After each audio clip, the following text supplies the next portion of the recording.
के दिल से दिल मिला के चलो तीर्थ जाना, चलो तीर्थ जाना, जिंदगी के मजा लेना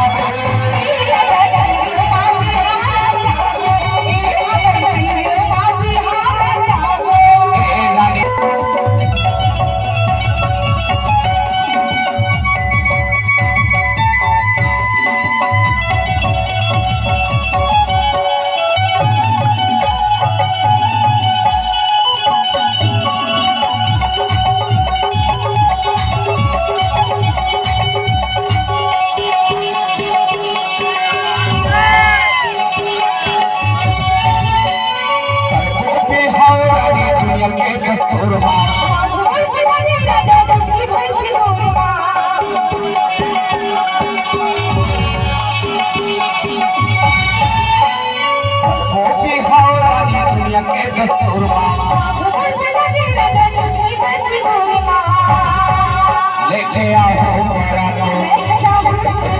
लेके आओ जिंदगी के मजा लेना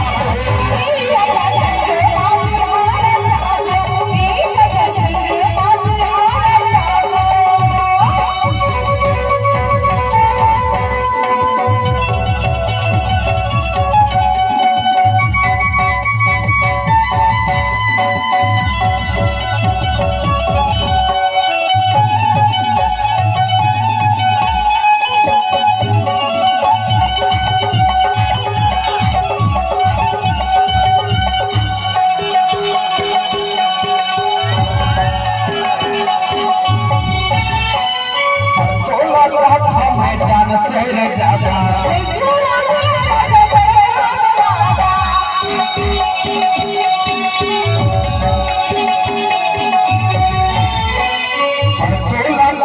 मैदान से ज्यादा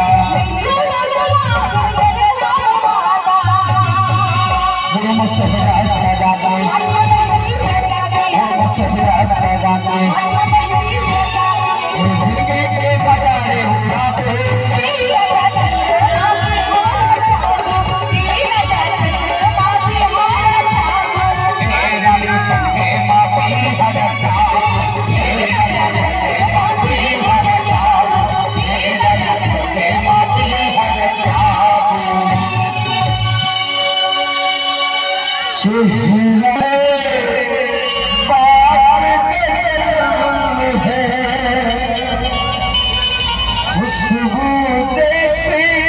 तू चल चल है, तेरा वतन है संगे मन, तू एक जिंदा ताजमहल है, उतरी है आसमान से तुझसे ज़मीन कहा